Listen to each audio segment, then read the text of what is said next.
Hello, everyone. This is Papa Night Train again.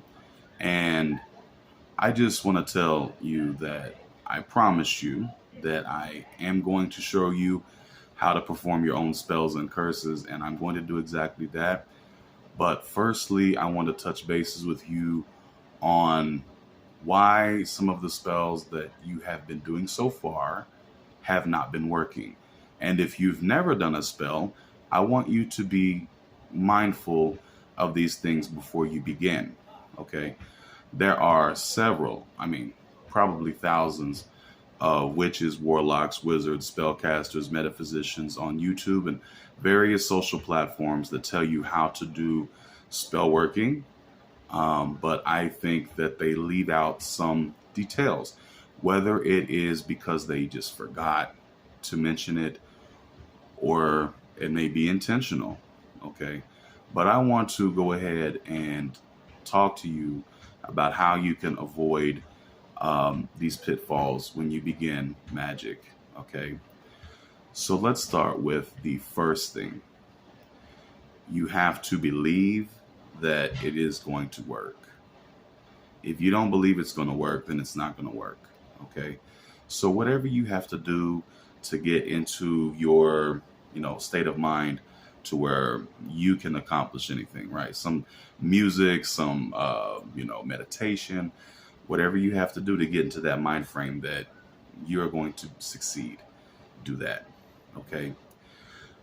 You also want to, so number two, you want to um, get into the mind frame where you alleviate any kind of doubt, any kind of doubt, where you are certain, not just successful, where you are certain, where things are more matter of fact for you. Doubt has a certain vibration, okay? So it vibrates the same as apprehension, as anxiety, um, and I'm talk about those things in a little bit, but doubt also vibrates like you're changing your mind. So when you do something and you're vibrating doubt, you are kind of changing your mind, at least on a frequency vibrational level. Okay. So whatever you got to do to get into the mind state where doubt is removed and it's only certainty, then that's what you have to do. Okay. Whether it's meditation, whether it's a nice, long bath, whether it's a cleansing ritual that you need to do, medication, whatever it is, do that. Okay.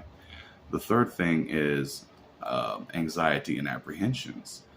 They vibrate the same as doubt, even though you're not doubtful, but you may have some kind of anxieties, some kind of traumas that you haven't really worked through, or that maybe the ritual is bringing up.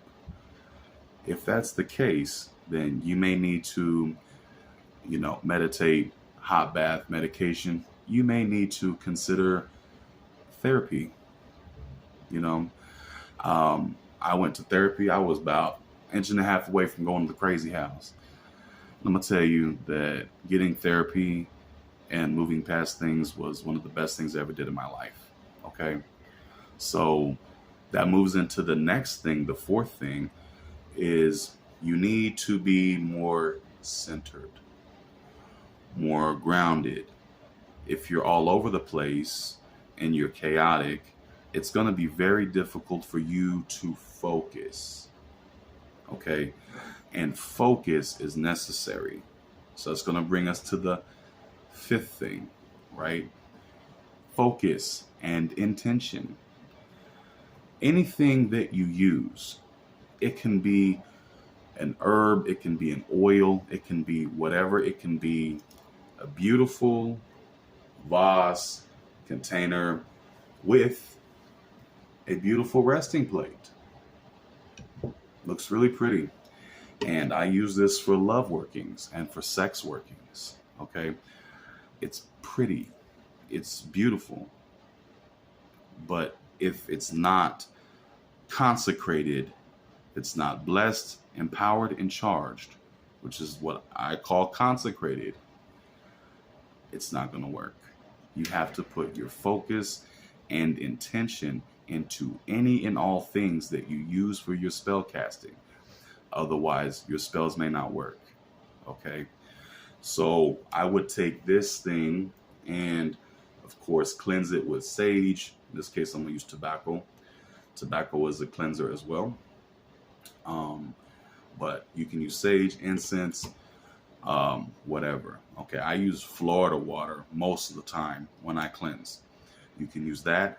So you're removing things from it, all energies from it.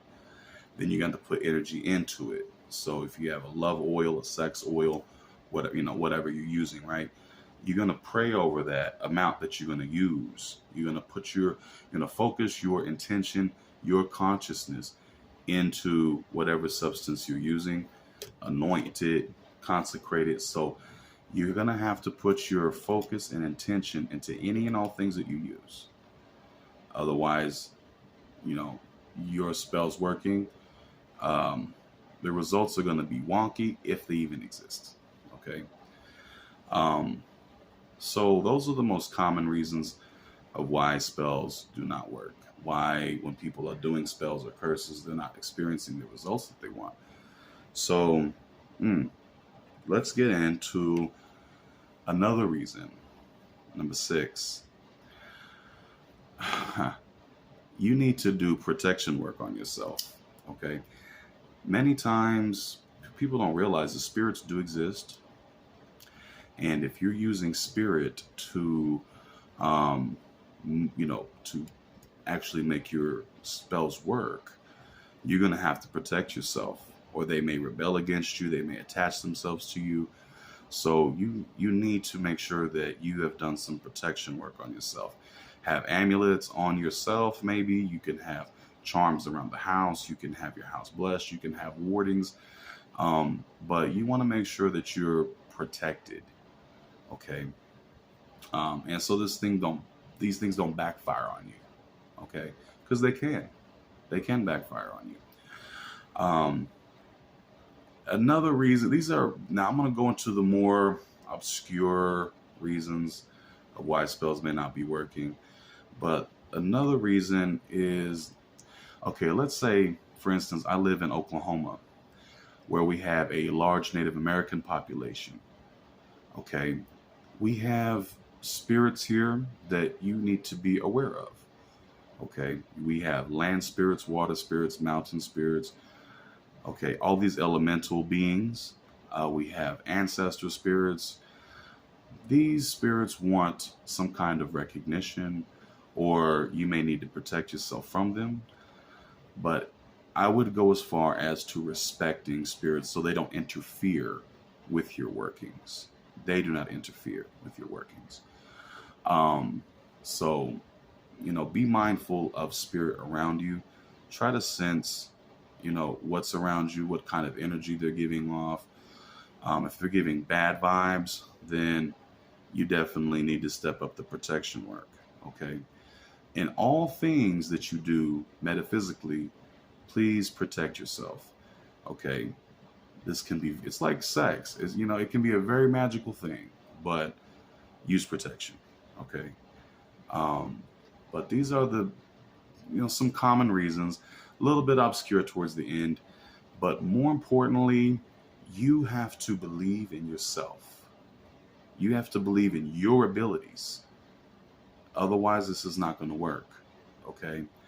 I've spoken on this before, but I'm going to speak on this again. What is magic? Okay. What are we really doing when we're spell casting? Okay.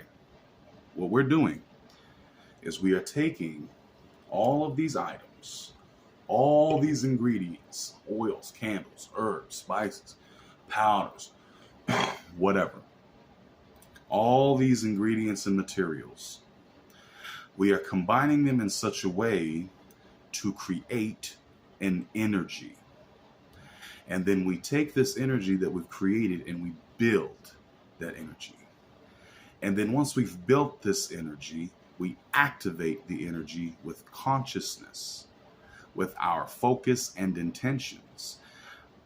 Or Our focus and intentions, but the consciousness of spirit. Okay.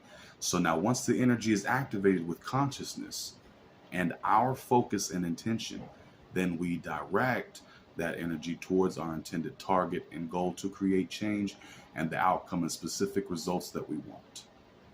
That is all we're doing. Okay. So I'm Papa Night Train. I hope this has helped. Stay tuned for some actual demonstrations of spells and curse work. Till next time.